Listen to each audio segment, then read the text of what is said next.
Então vamos ler aqui em Efésios.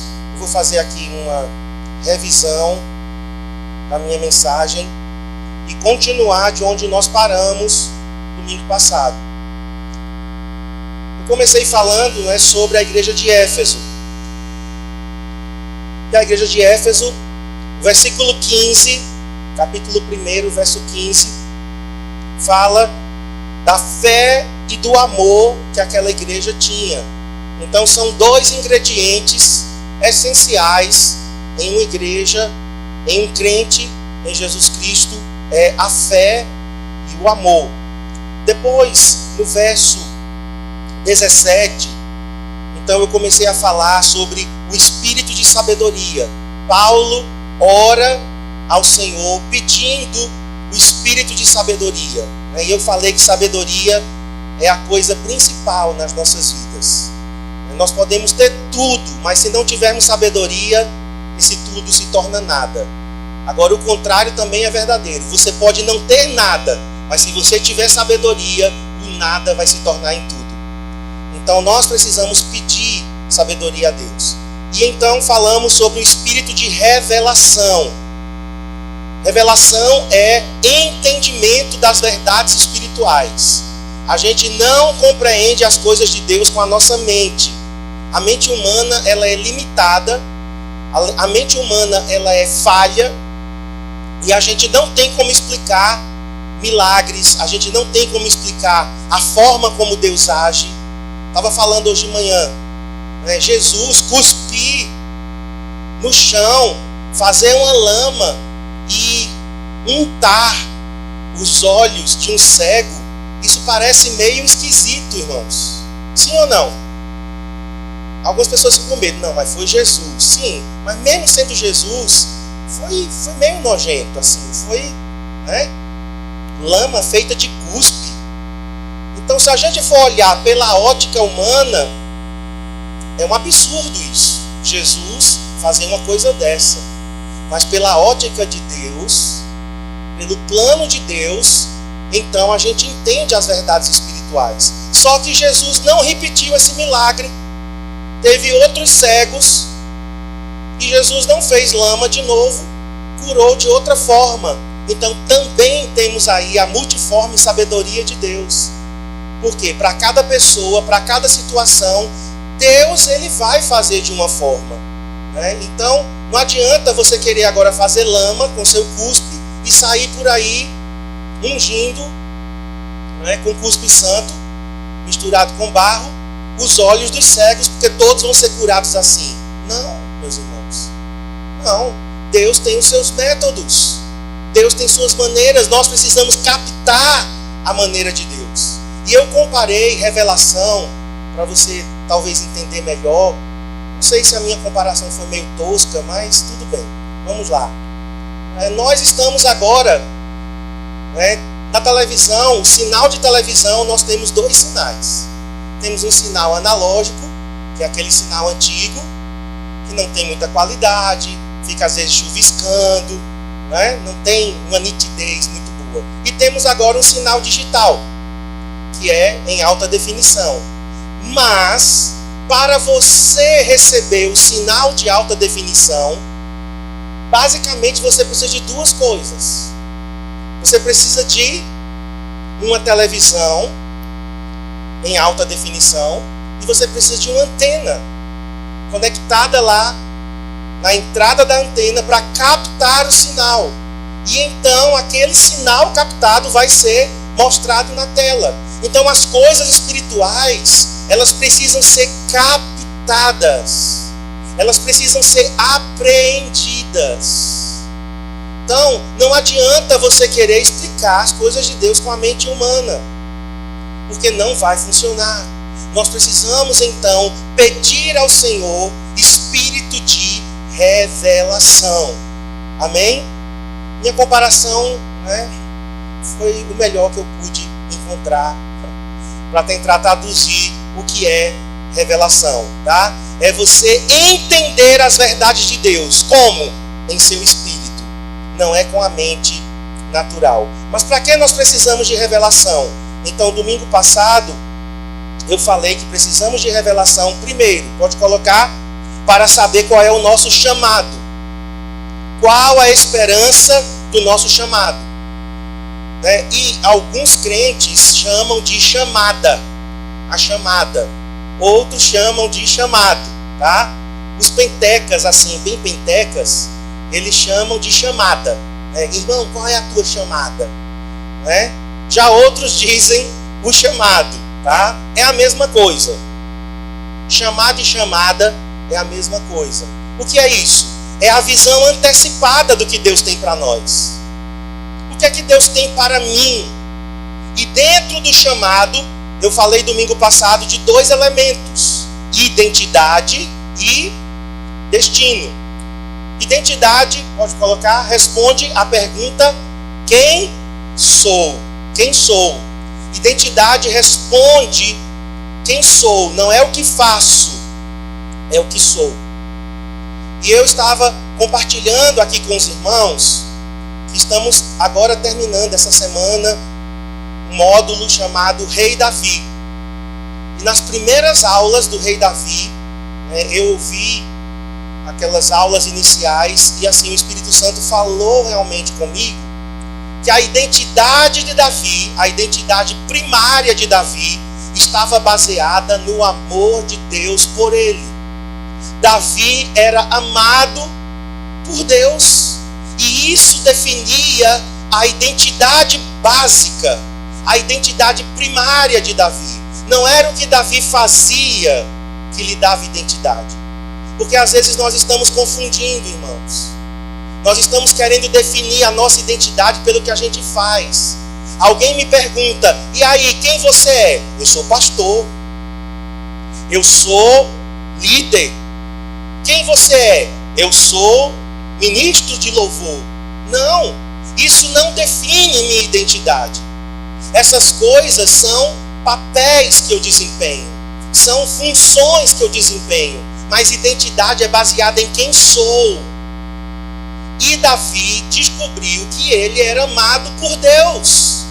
E ponto final, ele era filho amado de Deus. A identidade de Davi estava baseada na paternidade de Deus. Então Davi, ele foi pastor de ovelhas. Davi, ele foi office boy da família.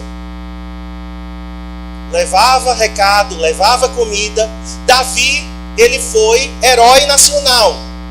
Matou Golias. Davi foi músico na corte do rei Saul.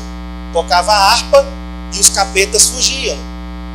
Davi foi guerreiro do exército de Saul. Davi foi fugitivo de Saul, se escondendo em cavernas. E por último, Davi foi rei de Israel. Olha quantas funções ele desempenhou. Olha quantos papéis Davi desempenhou. Mas isso não dizia para Davi se ele era mais ou menos amado por Deus. Ele sabia quem ele era em Deus. Então, quando alguém me pergunta: Marcos, quem você é?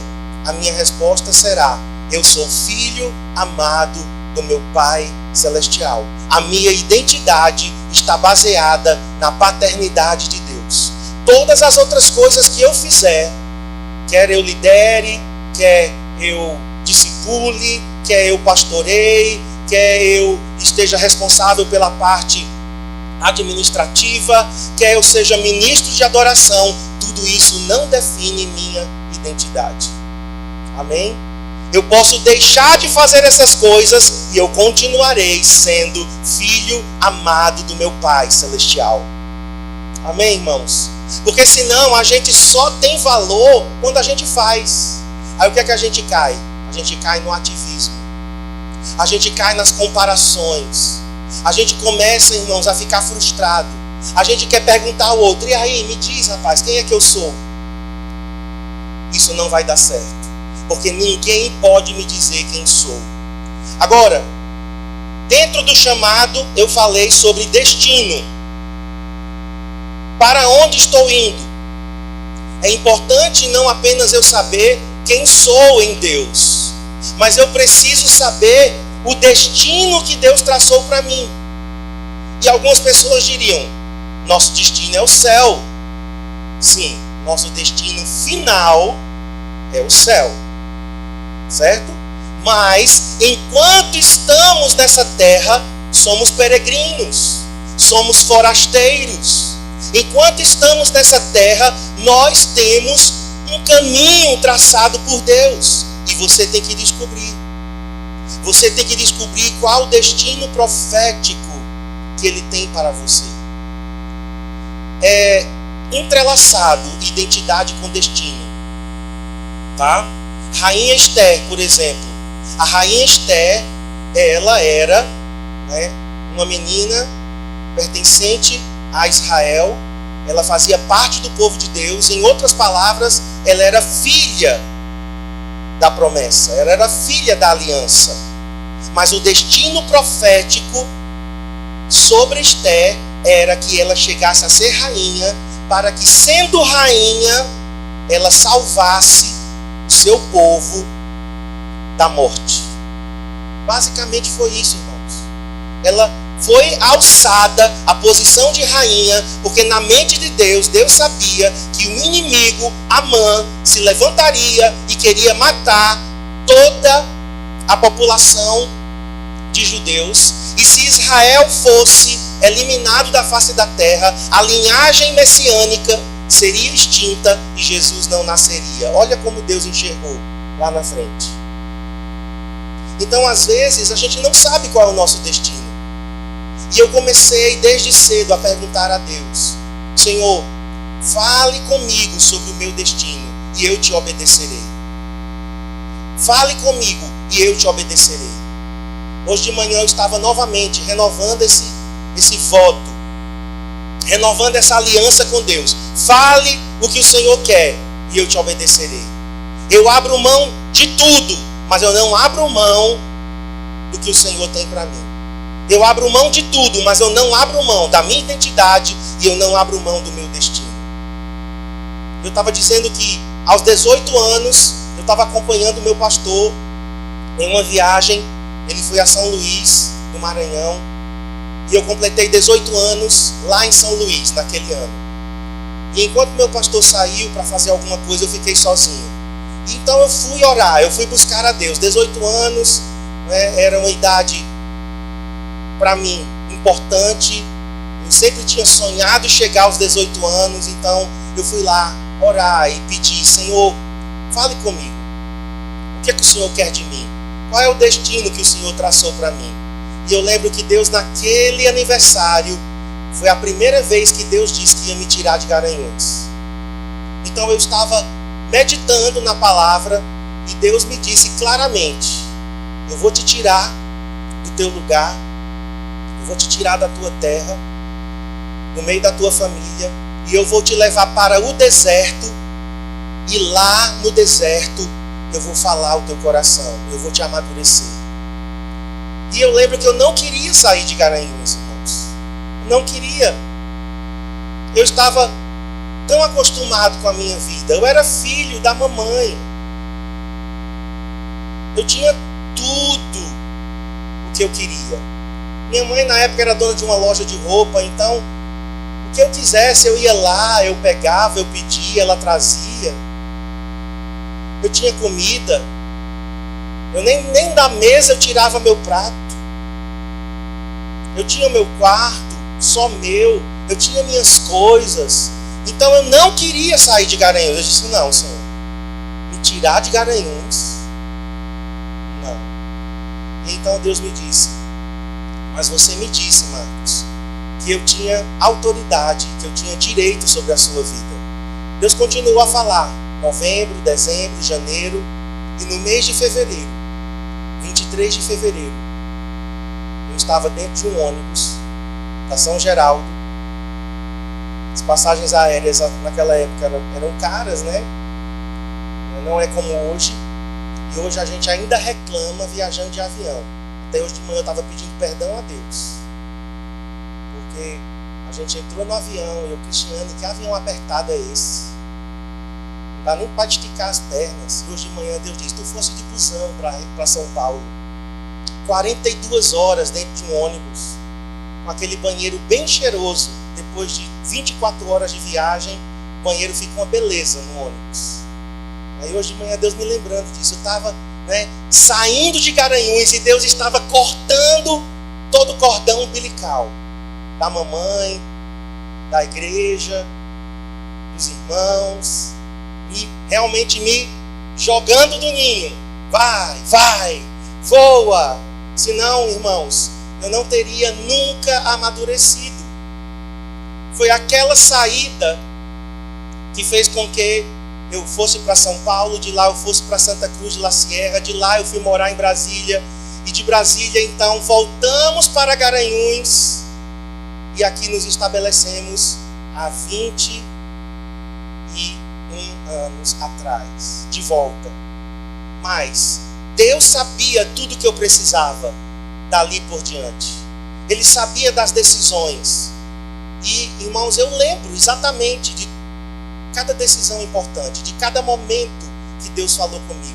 Eu lembro do meu chamado missionário, eu lembro do meu chamado pastoral, dentro do ônibus do Instituto Bíblico.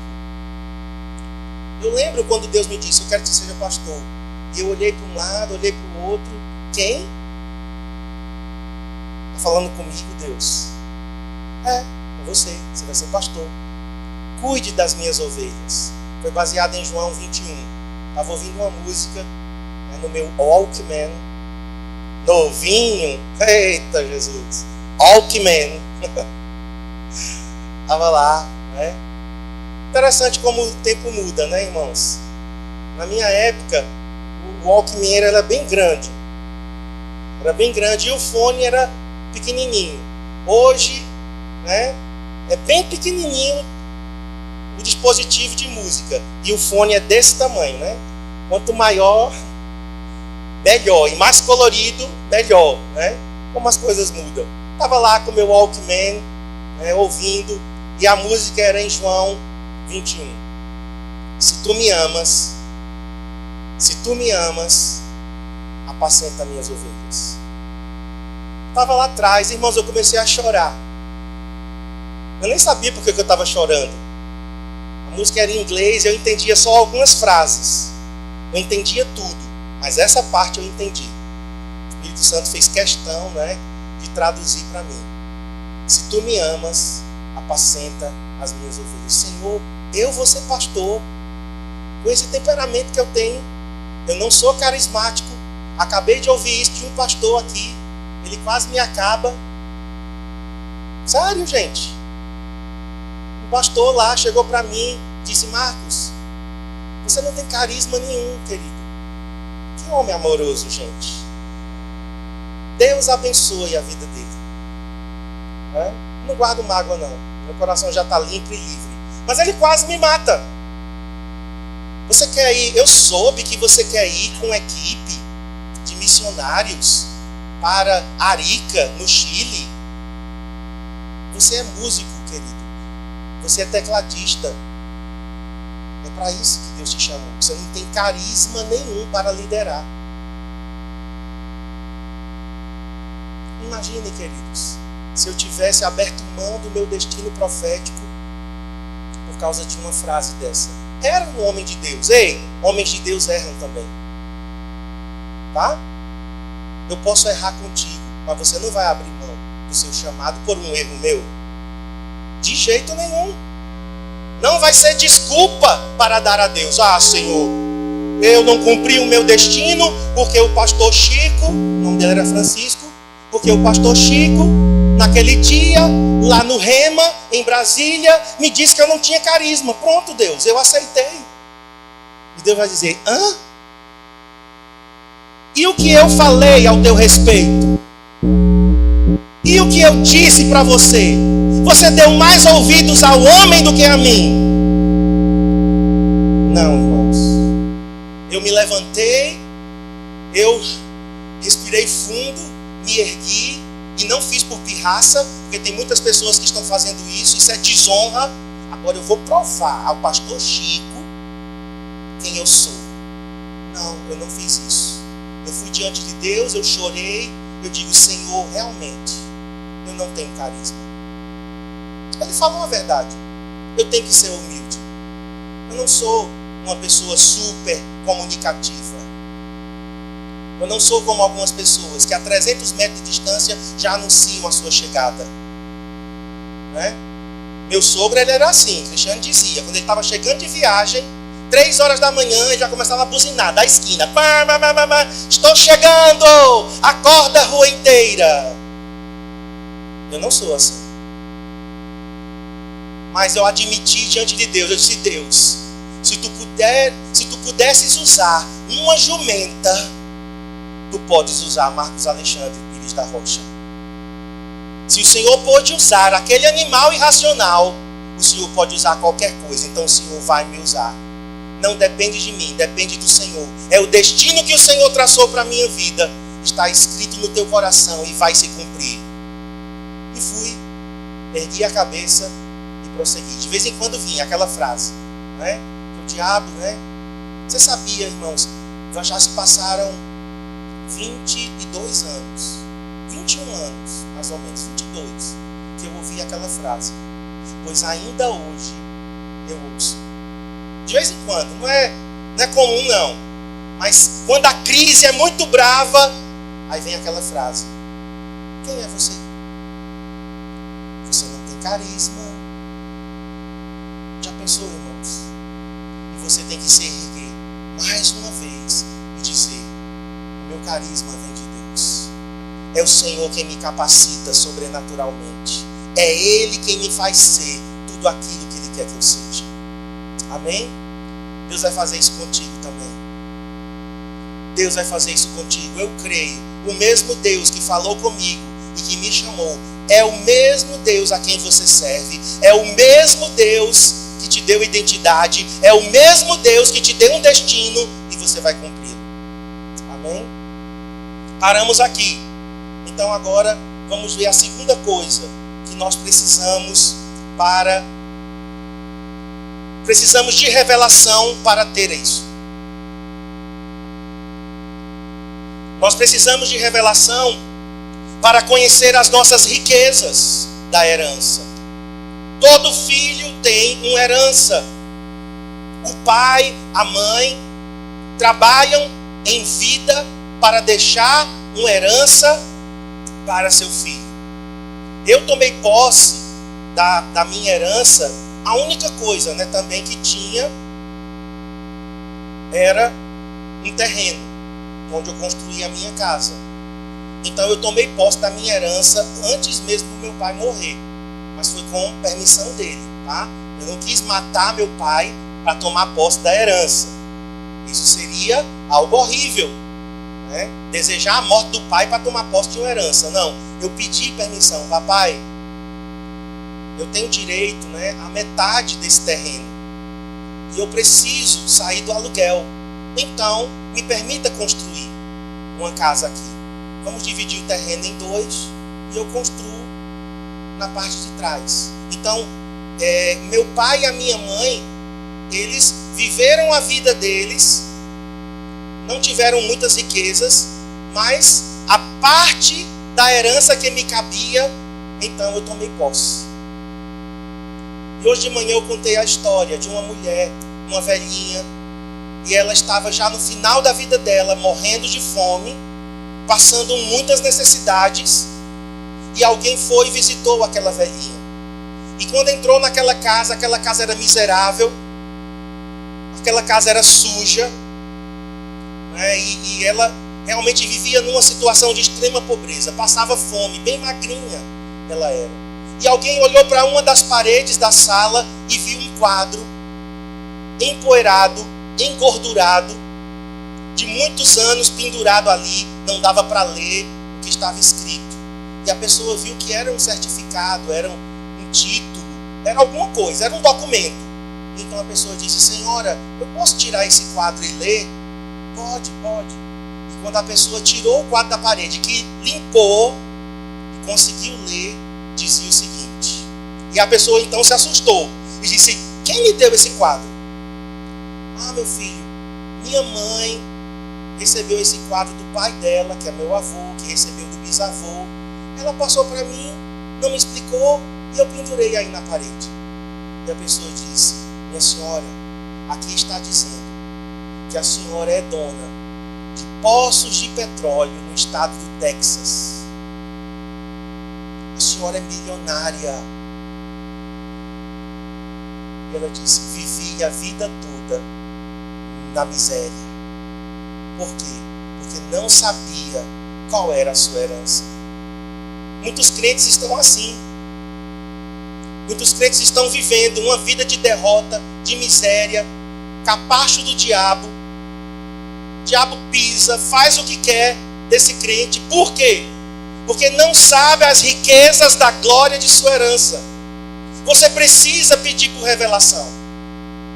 Nós vamos orar no final. Mas você precisa: Senhor, me faz entender não só o meu chamado.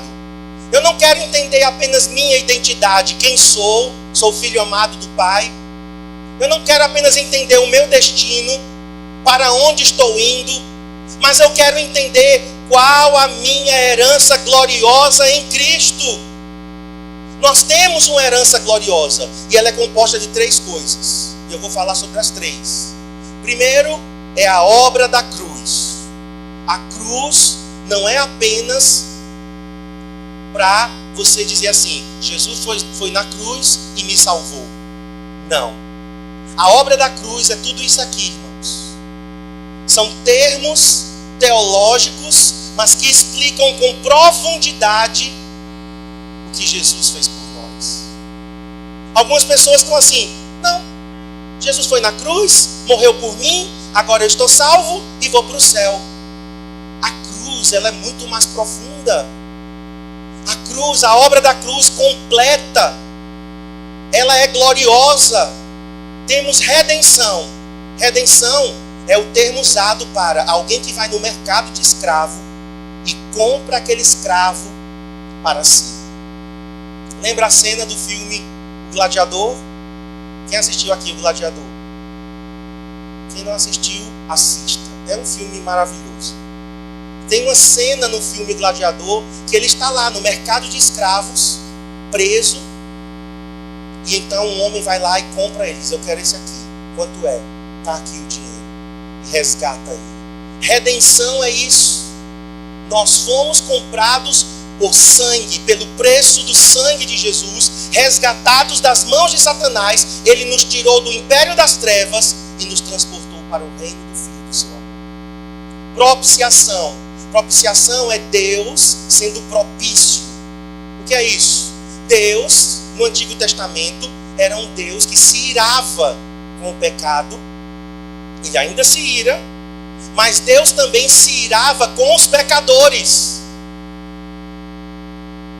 Alguém que disse que Deus odeia o pecado e Deus odeia o pecador, verdade, no Antigo Testamento. Verdade. No Antigo Testamento, todos nós éramos alvos da ira de Deus. Jesus derrama seu sangue, esparge o seu sangue na tampa do propiciatório, que era a tampa que cobria a arca. E agora Deus, quando olha para o sangue de Jesus, diz: não vou mais destruir aquela pessoa. Marcos não é mais alvo da minha ira, ele é alvo do meu amor. Eu sou propício a ele. A outra palavra ali é expiação. Expiação com X é diferente de espiar com S, tá? Espiar com S é olhar, né? Olhar. Mas espiar com X é pagar o preço no lugar de outro. Não sei se você já ouviu a expressão bode expiatório. Já ouviu? O que é um bode expiatório? Nos termos hoje, é alguém que paga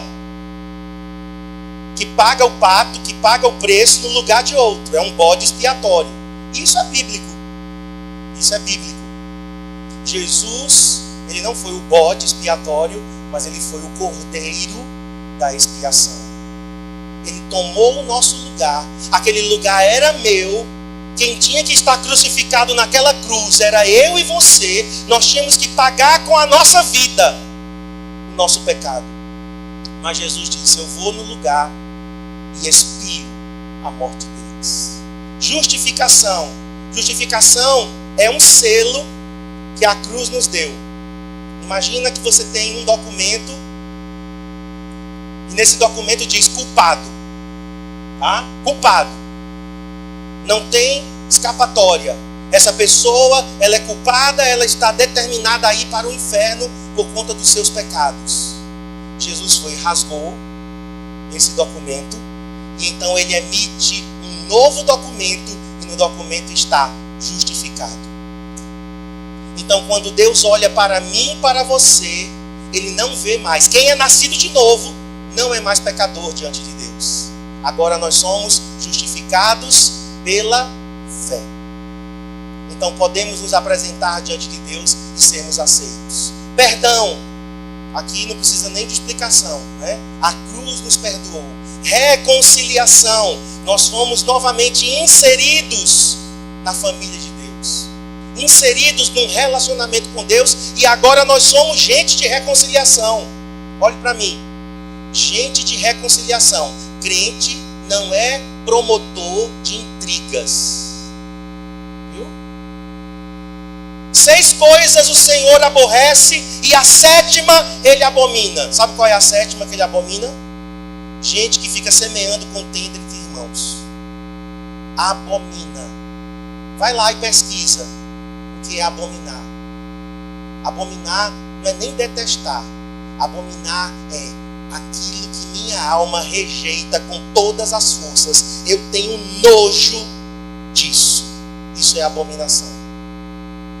Então nós somos povo de reconciliação. Nós somos pacificadores. Bem-aventurados os pacificadores, porque serão chamados filhos de Deus. Ou seja, um filho de Deus é um pacificador. Você é do tipo que quando a fogueira está queimando, você joga mais gasolina no fogo e fica do lado de fora. Eu quero é que queime nele. Eu quero que a desgraça aconteça. Isso não é atitude de filho de Deus. Um filho de Deus é um pacificador, é um reconciliador, porque nós recebemos o ministério da reconciliação.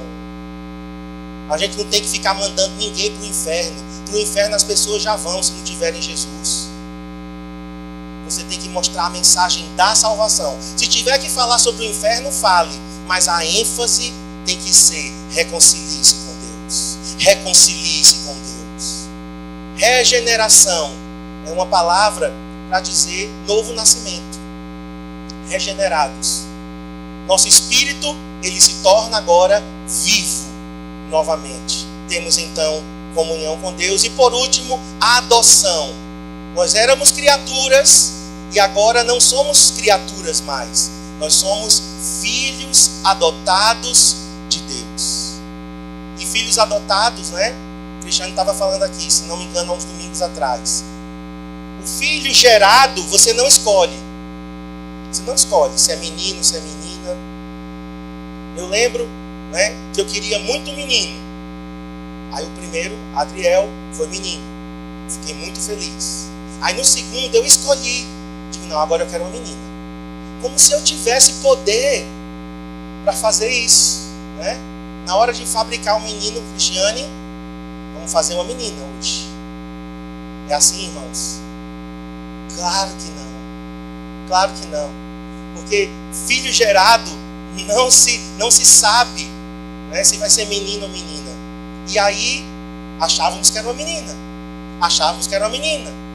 Cristiane recebeu uma profetada dizendo que era uma menina. Homens de Deus também erram. Algumas pessoas erram. Nem por isso a gente deixou de respeitar aquela pessoa, viu, irmãos? Mas a pessoa se enganou. Primeiro ultrassom que a gente faz depois da volta dessa viagem, o médico disse: olha, eu acho que é um menino. Não tenho muita certeza. Mas volte aqui daqui a alguns dias e a gente vai confirmar. E era um menino, Abner. eu quero te dizer, os dois são tão amados como se Abner tivesse sido desejado desde o início, mas depois nós fomos lá e pedimos perdão a ele, ministramos na vida dele. Por quê? Porque nós tínhamos gerado uma expectativa de que era uma menina. Então fomos lá e ministramos na vida dele e reafirmamos sempre a masculinidade dele, a identidade dele como homem, e que ele realmente foi planejado por Deus. Já um filho adotivo, não. Um filho adotivo você escolhe. Você diz: eu quero uma menina. Eu quero um menino. Então deixa eu te dizer, a adoção de Deus por nós expressa ainda muito mais o amor dele por mim e por você. Porque Deus decidiu: vou amar Marcos Alexandre Pires da Rocha e vou adotá-lo como meu filho amado. E dou a ele o meu nome. Amém? Foi assim que Deus fez com você. Então, essa é a obra da cruz. Veja que é muito profundo, irmãos. E quantas vezes, né, nós estamos vivendo bem superficialmente a nossa vida. Mas a segunda coisa que fala da nossa riqueza são as promessas. Abra comigo em 2 Pedro. Segunda carta de Pedro, capítulo 1.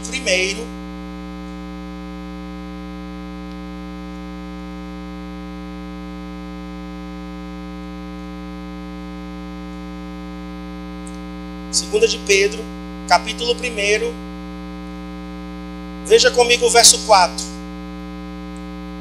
Eu queria que você pudesse grifar, você pudesse riscar, você pudesse de alguma forma destacar esses versículos, esse versículo, porque isso aqui é a tua herança, isso aqui é a minha herança, pelas quais nos têm sido doadas as suas preciosas e muito grandes promessas, para que por elas vos torneis participantes, co-participantes da natureza divina.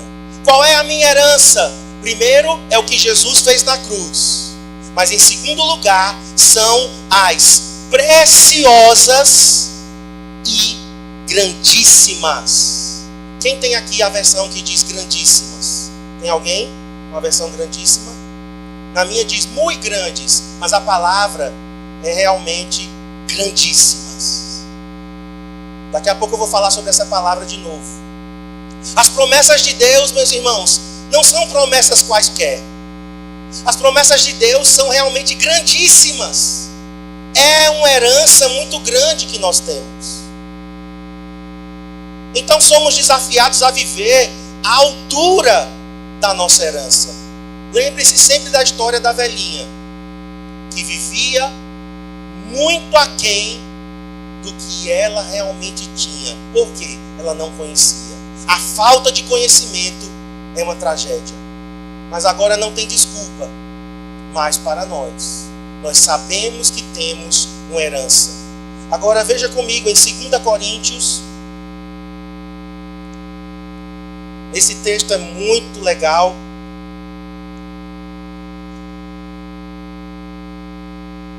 2 Coríntios 1, 20. Outro texto para você marcar. E quando você se sentir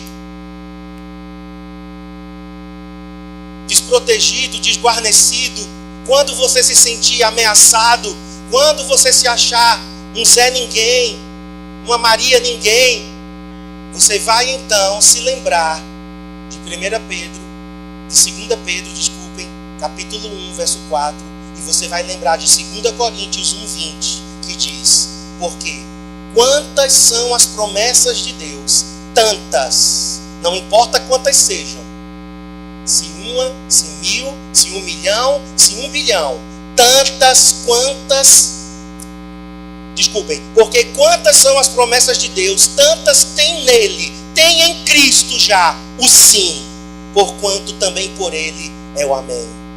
Aleluia! Não só tem promessas, Jesus disse: tem o meu sim e tem o meu assim seja. Meus irmãos, vocês não estão, talvez, entendendo a riqueza dessa herança. Talvez se alguém chegasse aqui dizendo, você acabou de ganhar 10 milhões de reais, vocês pulariam dessa cadeira.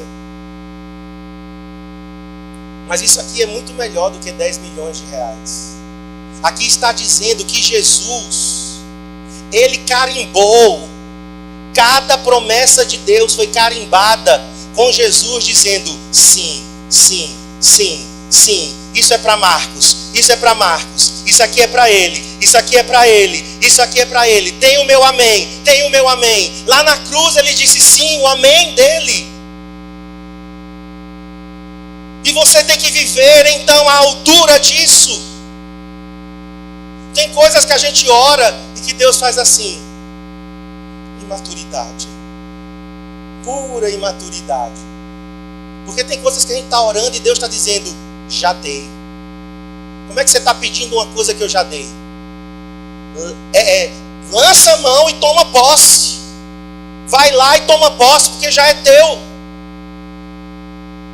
E algumas pessoas até fazem distinção, né? Não, é porque tem coisa do Antigo Testamento que não é para nós, né? Tem pessoas, né? Não, tem coisas do Antigo Testamento que é só para Israel. Geralmente as pessoas escolhem o que é que elas querem do Antigo Testamento e o que é que elas querem do Novo. Nós não podemos fazer isso. A Bíblia é uma só. As promessas do Antigo Testamento e as promessas do Novo Testamento, aquilo que foi incluído em Cristo, pode ser dado a Israel, mas se for incluído em Cristo, é meu e é seu, porque nós somos Israel espiritual. Nós somos filhos de Abraão. Está escrito em Romanos capítulo 4. Seguimos as pisadas da fé do nosso pai Abraão. É meu e é seu. Nós não podemos, queridos, fazer uma escolha pensando nas coisas que são e que não são. Sim, tem coisas no Antigo Testamento que foram abolidas na cruz. Sacrifícios de animais, todo aquele código de higiene, de purificação, de limpeza, de animais impuros que não podiam ser comidos e tudo. Então tem coisas que em Cristo foram abolidas. Mas ei, tem coisas em Cristo que foram incluídas, não só foram incluídas, mas elas foram ampliadas. Jesus não veio diminuir, Jesus veio ampliar. Só quero te dizer o seguinte, na nova aliança, nós somos alvo de maiores e melhores promessas. A antiga aliança não é inferior. A glória da segunda casa, ela é o quê? Maior ou menor? Maior ou menor? A glória da segunda casa é a aliança, irmãos, ali. A gente usa esse versículo para outras coisas, mas aquilo que estava sendo dito é: a glória da segunda aliança será maior do que a da primeira. Se Deus foi fiel com Israel, muito mais Deus vai ser fiel comigo e contigo. Amém? E a terceira coisa da nossa herança, irmãos, são os recursos abundantes. Nós temos recursos abundantes. Não adiantaria Deus chegar para nós e dizer: vão, preguem o evangelho a toda criatura, vão e façam discípulos, se não nos desse recursos. É como se eu chegasse aqui para o André e dissesse: André, reforma esse prédio, André, para mim. Tá bom, pastor, tá certo. Vai? Sim, tá, eu vou. Pastor, e os recursos? De onde virão? Recursos? Não. Se vira. Vai, faz, levanta, se vira. Não. Deus não fez isso. Deus disse assim: vão, façam discípulos, preguem a minha palavra a toda criatura, vão pelo mundo inteiro, façam a minha obra, estabeleçam o meu reino, mas vocês não vão de mãos vazias. Eu dou a vocês os meus recursos. Eu dou a vocês o sangue de Jesus, o nome de Jesus, a palavra de Deus, os dons do Espírito, o fruto do Espírito, a oração em línguas, a adoração, o jejum e uma lista ainda interminável. Isaías capítulo 12 diz: vós com alegria tirareis águas das fontes da salvação. A salvação tem fontes. Você vai lá com seu canequinho. Você vai lá com seu canequinho e tira. Mas se você for com um balde, você tira. Se você for com uma bomba, você tira. Se você for com que seja, você tira a água da fonte da salvação. Depende da tua sede, depende da tua fome, depende da tua intensidade, depende de quanto você precisa de recursos. O sangue de Jesus, irmãos, é um recurso poderoso. Eu oro pedindo o sangue de Jesus sobre nossas vidas, sobre a igreja. Toda noite nós oramos. Tem um sistema aqui de câmeras, tem um sistema de alarme, tem uma segurança eletrônica, mas eu sei que isso não é nada. Não é nada. Ladrão, quando quer, até na internet ensina como burlar um sistema de segurança, irmãos. Está na internet. Eu não vou dizer aqui, né? Diz aí, pastor. Mas diz, está lá. Mas eu peço, Senhor, cobre aquele prédio com o teu sangue. Mas eu não só oro por prédio, irmãos. Senhor, cobre as nossas ovelhas com o teu sangue. Elas são mais importantes do que bateria, microfone, instrumento, cadeira. Vidas são mais importantes. Cobre a nossa casa com o teu sangue. Senhor, cobre o meu casamento com o teu sangue. Porque o sangue de Jesus, quando o diabo vê sangue de Jesus, ele não vê sangue, ele vê fogo. Ele não toca onde tem o sangue, porque senão ele se queima. É ácido sulfúrico para Satanás. Ele não toca onde tem o sangue. Lembra da história da velhinha? Outra velhinha, né? Eu gosto das velhinhas. Gente, as velhinhas sempre foram tão boas comigo. Deus levantou tantas senhoras preciosas e idosas assim para cuidar de mim. Sério, na minha história eu tenho uma dívida com as irmãs mais velhas, porque cuidaram realmente de mim. Teve uma em Brasília, eu era estudante de Instituto Bíblico, e ela de vez em quando ligava: Marcos, você quer ir no McDonald's, meu filho? Ô, dona Catarina, vou fazer um grande esforço na minha agenda, que não tinha agenda de nada. Ô, meu filho, vamos comer um Big Mac? E na época, né, assim, matuto do interior de Pernambuco, McDonald's na época era a lanchonete, né, do momento. E Deus levantou Dona Catarina. Saía do McDonald's, ela dizia: vamos ali no Conjunto Nacional, é um shopping que tem bem no miolo lá de Brasília. Vamos lá no Conjunto Nacional. Marcos, eu quero te levar numa loja. Qual é, Dona Catarina? Siberian. Ainda tem essa loja aí. Meu filho, escolha o casaco que você quiser. Sério? Sério? Irmãos, eu já fui pelo preço. Assim, não estava explorando a velhinha. Ela me deu liberdade. Meu filho, qualquer valor, eu quero te abençoar. Eu fui no casaco mais caro que tinha. Há 20 anos atrás o casaco era R$250. Hoje, sei lá quanto seria, 2.000. Ela disse: é seu, quero te abençoar. Aí venho para Garanhuns, marcamos o nosso casamento. Dona Catarina, oba, coisa boa vem por aí. McDonald's, Siberian. Marcos, quero te dar a tua lua de mel. Escolha o hotel. Agora olhe, no mínimo 4 estrelas. Pode deixar, Dona Catarina. Não se preocupe, né? Essa parte é comigo. Estávamos de lua de mel. Tocam lá na porta do quarto. E aí vem então uma bandeja assim com frutas tropicais. Eu digo: não, não é aqui não. A gente não pediu não. Gente, ó. Pobre é uma coisa séria. Eu digo, não, moço, não, eu não pedi não. Eu já estava com medo de quanto ia ser.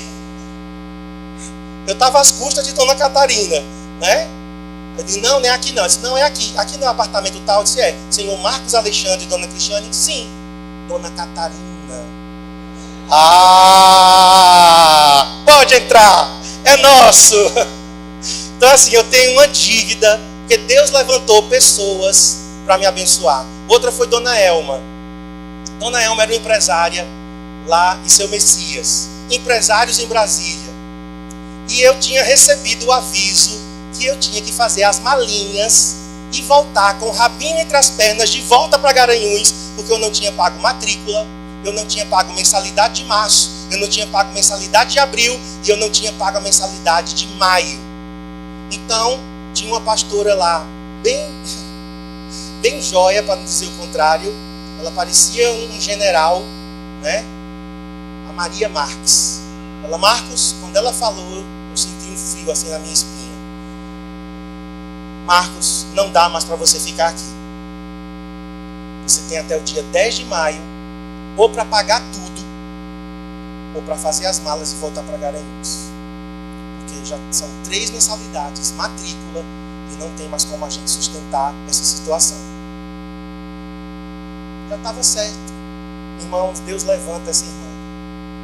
Primeiro, eu ganhei uma oferta de um homem da Singapura. Ele veio ministrar em Brasília. Eu não sei porque estou dando esse testemunho, mas amém.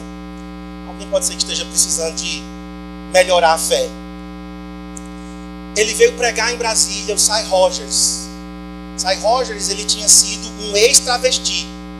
Ele estava para fazer a cirurgia de mudança de sexo quando ele encontrou Jesus como Senhor e Salvador. E Sy Rogers é um pastor na Singapura, na Austrália agora. Ele me viu no meio da multidão, assim, como vocês estão, ele me viu lá, no meio dos alunos. Deu aula pra gente e foi embora. E então vem um envelope pequenininho, com um cartão dentro. E alguém me entrega. Sy Rogers mandou entregar para você. Para mim. Tá aqui. Para Marcos, com U. É você. Só tem você aqui no Instituto Bíblico. Tá bom. Irmãos, quando eu abro, eram $300. Senhor, um homem do outro lado do mundo. Não sabe nem quem sou. Eu estava no meio de 40 alunos. Como é que o Senhor me destaca no meio desses alunos e manda esse homem me dar essa oferta?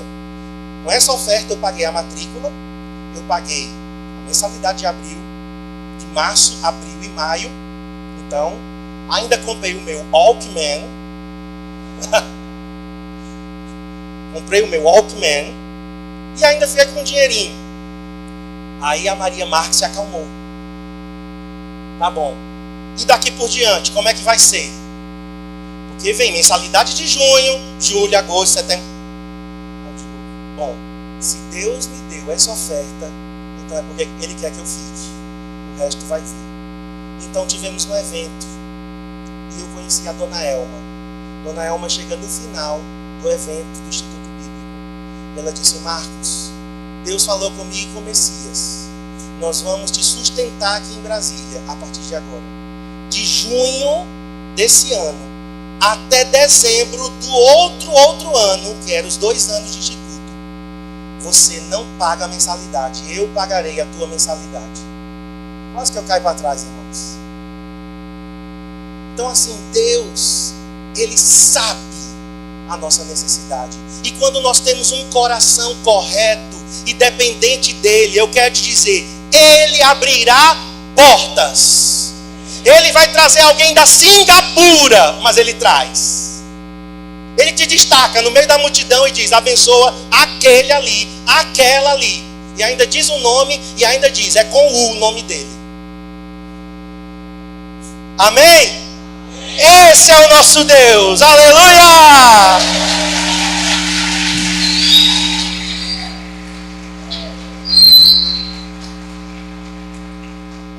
Mas vamos lá. Estava falando da velhinha, né? A segunda velhinha do sangue de Jesus. O sangue de Jesus tem poder, tem poder, tem poder. Já viram? Quem já viu esse videozinho? Uma senhorinha morava sozinha e toda noite ela dizia: Senhor, me cobre com teu sangue, Senhor. Me cobre com teu sangue. Passa teu sangue na minha vida, na minha casa, na minha cama, no meu quarto. E ia dormir. Uma noite o ladrão entra na casa da velhinha. Quando ele abre a porta do quarto, ele se depara com uma cena terrível. A mulher, a velhinha, estava coberta de sangue. O quarto estava todo lambuzado de sangue. Era sangue para tudo quanto era lado. Ele disse: alguém entrou aqui, esquartejou essa mulher.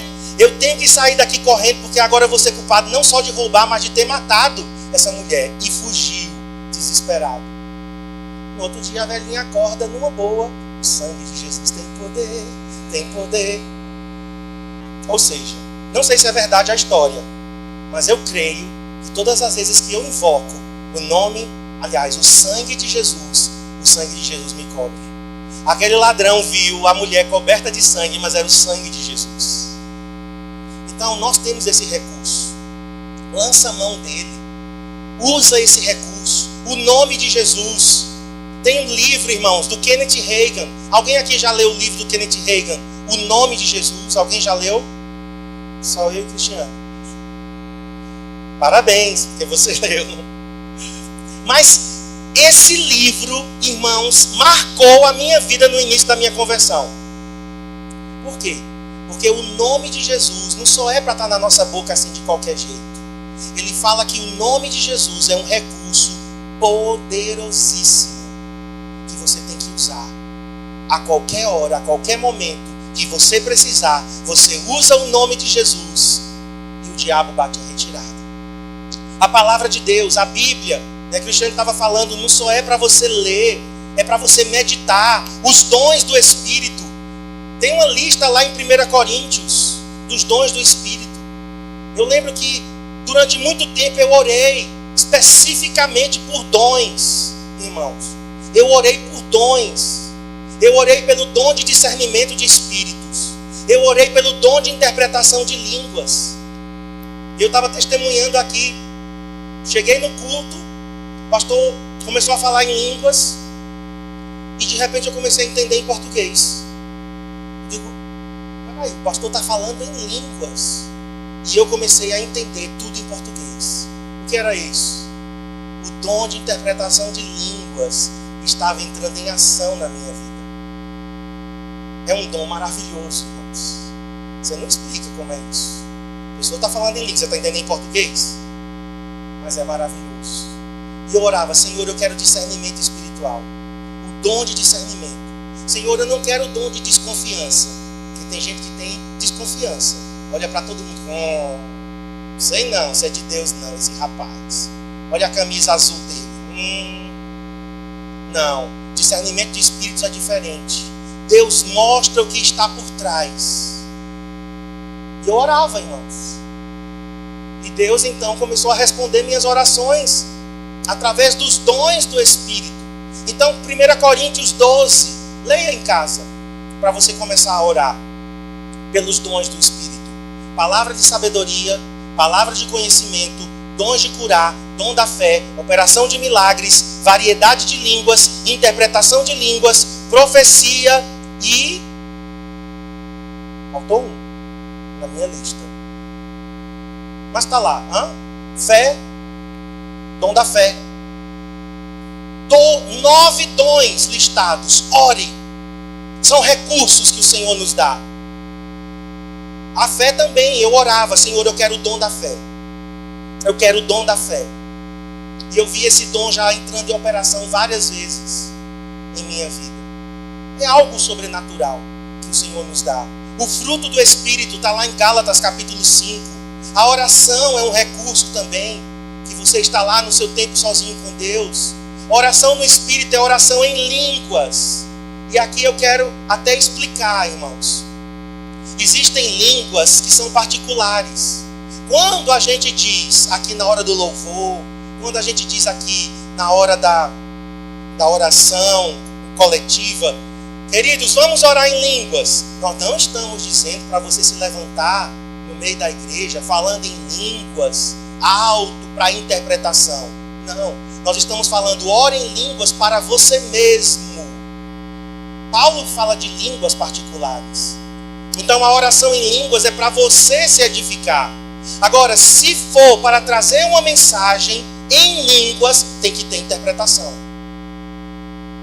Certo? Então essa oração em línguas aqui é particular. Você não precisa, pastor, eu não sei o que é que eu estou orando. Sim, você não precisa saber. Teu espírito está sendo edificado.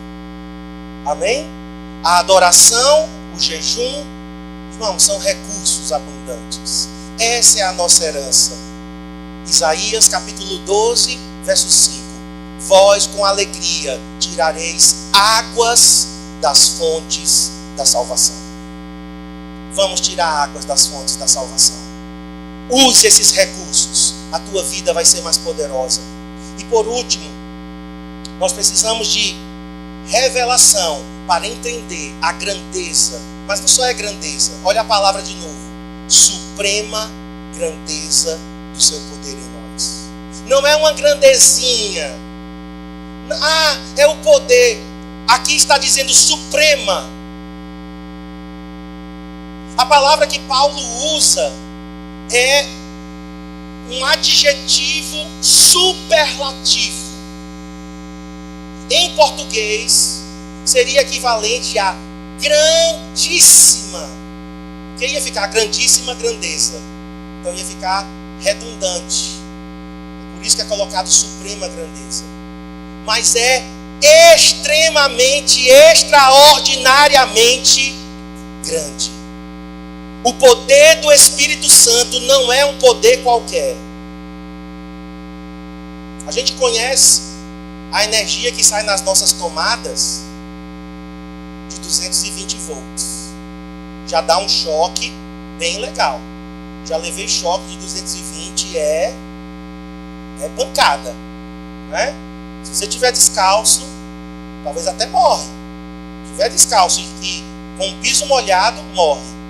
Mas isso não é nem comparado. Tem um engenheiro elétrico aqui, ele sabe até melhor do que eu. Já viu aquelas torres que saem das hidrelétricas? Você vai andando pelo sertão, você vê lá em Paulo Afonso as hidrelétricas. Agora nós temos aqui, né? Parque eólico que gera energia. São torres de transmissão de altíssima voltagem. Milhares de volts. Não é uma tomadinha de 220. Se você triscar, não precisa, acho que talvez nem precisa triscar. Acho que só chegando perto a energia já vem e você vira, sabe o quê? Um pedaço de carvão. Mas tem uma energia ainda maior do que as das torres de transmissão. São raios. Raios. Eu tenho muito medo de raios.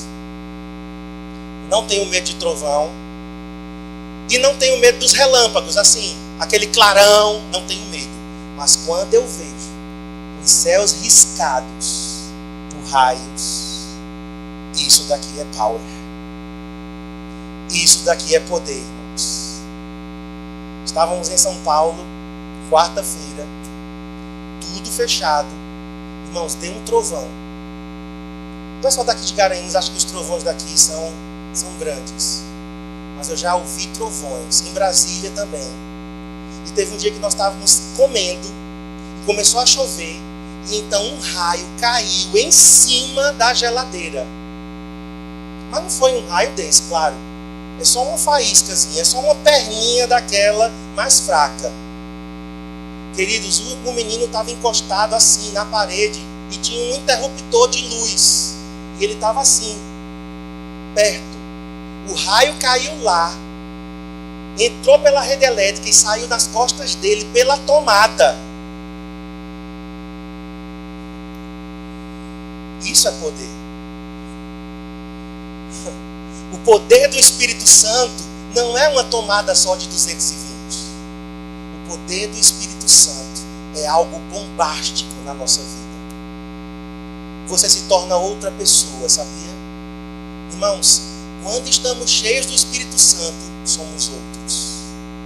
Você não fala mais como você falava, você não ministra mais como você ministrava, você não lidera mais como você liderava, você não ministra louvor como você ministrava. As pessoas dizem, não, tem energia ali. Vocês estão entendendo?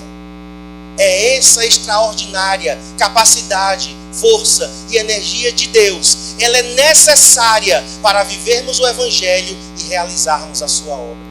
E eu estou encerrando aqui, dizendo o seguinte: não se aventure a fazer a obra de Deus na força da tua carne. Você vai se cansar. Não lidere, não discipule, não lidere louvor. Marcos, não pregue. Ou seja, não faça nada que é espiritual na força da sua carne. Porque você vai se queimar. Você vai se cansar. Porque trabalho espiritual só é feito com energia espiritual. Trabalho braçal é feito com energia do corpo. Eu lembro que para limpar esse salão aqui, irmãos, dia 12 de outubro, teve uns cabras aqui que foram muito valentes. Teve uns que trabalharam muito. Nós convocamos de novo no sábado, eles nem pisaram aqui. Porque eles trabalharam muito naquela quarta-feira, estavam quebrados. Para limpar esse piso aqui, só Deus sabe como foi. Raspando. Trabalho braçal, físico. Mas a obra de Deus não é feita com a força física. Não é feita com a força intelectual. Tem coisas que eu não sei resolver intelectualmente. Tem coisa que surge assim, Eliseu, e agora? E agora? Como é que eu vou resolver esse problema? Como é que eu vou aconselhar essa pessoa? Como é que nós vamos reverter essa situação? Queridos, desde que nós mudamos para esse prédio, nós estamos sendo bombardeados. Se você não percebeu, é porque então tuas antenas espirituais estão muito fracas. Desculpe. Não, pastor, não percebi nada não. Pois então, meu irmão, isso é um sintoma de que você precisa aguçar mais as suas antenas espirituais. Nós estamos sendo contra-atacados. Por quê? Porque para cada grande avanço no reino de Deus, há uma resposta do reino das trevas e nós temos que responder espiritualmente. Amém? Não é na inteligência, não é na força física, não é no espírito. Não por força, nem por violência, mas pelo meu espírito, diz o Senhor dos Exércitos. Amém? E eu termino aqui, irmãos, hoje de manhã eu fiz essa comparação. Ela também é meio tosca, mas tudo bem. Hoje estamos com os nossos celulares. Quarta-feira, nós estávamos... O pastor Ivanildo me avisou: Marcos, eu não posso buscá-los. Vocês vão fazer isso, isso e isso. Me deu o passo a passo. Pega um ônibus. Esse ônibus vai deixar vocês em tal estação. De lá vocês pegam um táxi, é bem perto da minha casa. E aí quando eu chego, pegamos o ônibus tal, quando eu ligo o celular, quando eu olho para o celular, 14%. Digo, ai meu Deus, não tem tomada, eu tenho ainda que abaixar um aplicativo para chamar o Uber, meu amigo Uber, Baby Uber, olha. E aí, 13, 12, 11, 10, 9, 8. E eu contagem regressiva. Cristiane, vai descarregar. E não baixava, eu não consigo chamar. Finalmente consegui. Ali eu soube o que é a diminuição gradativa do poder. O desespero vai baixando vai crescendo, proporcionalmente inverso. A bateria vai diminuindo e o desespero vai aumentando. Conseguimos. Aí chegamos em casa, carregamos tal. Eu digo, em Recife eu não vou sofrer o que eu sofri em São Paulo. Meu amigo ali, obrigado, viu, Zé, por nos servir. Ele ficou com o nosso carro, mas ele não podia ficar com o carro até a sexta. Deixou o carro na casa de alguém e eu tinha que ligar, pedindo o meu amigo Uber para ele vir nos buscar e a gente ir pegar o carro. E aí eu disse: Cristiane, meu celular está quase carregando, vou desligar para economizar, não vou usá-lo. Chegar em Recife eu ligo, pronto. Quando eu ligo o celular em Recife, 5%. Aí eu digo: peraí, não, eu vou desligar, porque eu só ligo mesmo na hora que eu estiver lá fora. Aí eu ligo, solicito o Uber chega e a gente vai-se embora. Irmãos, quando eu vou ligar de novo, o celular não liga. Só sendo uma coisa mesmo do Satanás, irmãos. Eu me preveni, eu não queria repetir esse erro. Ali eu vi, não é? O desespero que algumas pessoas entram com o celular descarregado. Aí então agora eu era um caça-tomada no aeroporto. Tem que ter uma tomada aqui. Tem que ter uma tomada. Por quê? O telefone de Uziel está no celular. O endereço onde está o carro está no celular. Mesmo que esse Cristiano esteja com o celular carregado, eu não tenho agora como ir. Eu não sei mais onde é. Tomada. Achei uma tomada. Coloco lá, coloco no celular, o celular liga. Carregou, fiquei lá na tomada, consegui. E eu estava pensando, né, irmãos? Quantas vezes nossa bateria espiritual está 13, 12, 11, 10, 9, 8. E você continua, você não se recarrega, você não conecta em Deus, você não se reabastece. A suprema grandeza do poder está lá, tem energia de sobra, mas a gente não está se reabastecendo em Deus.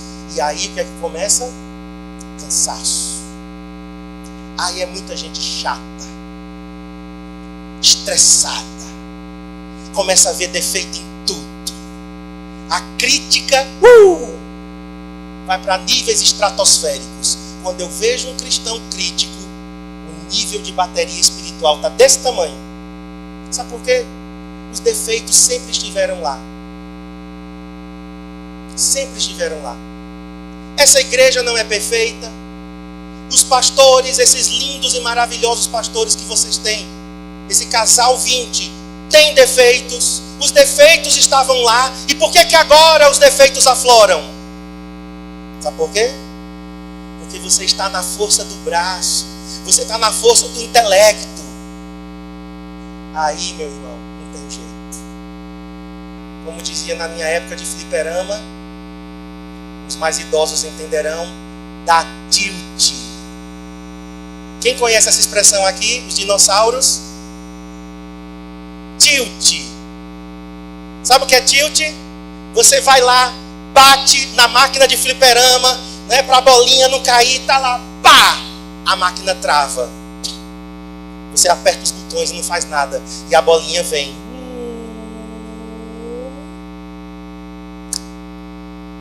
Deu tilt. Mas não vai dar tilt em você, em nome de Jesus. Fique em pé, fique em pé. Vamos nos conectar na fonte. Põe a mão no teu coração. Precisamos de revelação. Precisamos de revelação para entender o nosso chamado, para entender qual é a nossa identidade, qual é o nosso destino. Mas nós precisamos de revelação para saber qual é a nossa herança. E precisamos de revelação, Senhor, para entender que o poder dos poderes, o poder mais extraordinário da face da terra, está sobre nós. Está sobre nós. Põe a mão no seu coração, querido. Antes de você voltar para a sua casa, você vai ter amanhã uma segunda-feira. Talvez problemas te aguardam, decisões importantes nesses últimos 20 dias, até terminar 2016. Está chegando 2017. Alguns estão dizendo, ai meu Deus, mais um ano. Então você está precisando de revelação. Você precisa saber qual é o teu chamado, identidade, destino, quais são os recursos que você tem, quais as promessas que existem sobre a tua vida. Você precisa descobrir a obra da cruz. E você precisa se conectar no supremo poder de Deus, na suprema grandeza do seu poder. Você precisa se reabastecer. Por favor, não faça a obra de Deus na força da tua carne. Você vai se queimar e você vai queimar os outros. Você vai se ferir e você vai ferir os outros. Você precisa se reabastecer em Deus. Para tudo. Para. Diminui o ritmo e se abastece em Deus novamente. Suprema grandeza do seu poder. Nós vamos terminar cantando essa canção. E eu creio que enquanto cantamos, o Espírito Santo vai liberar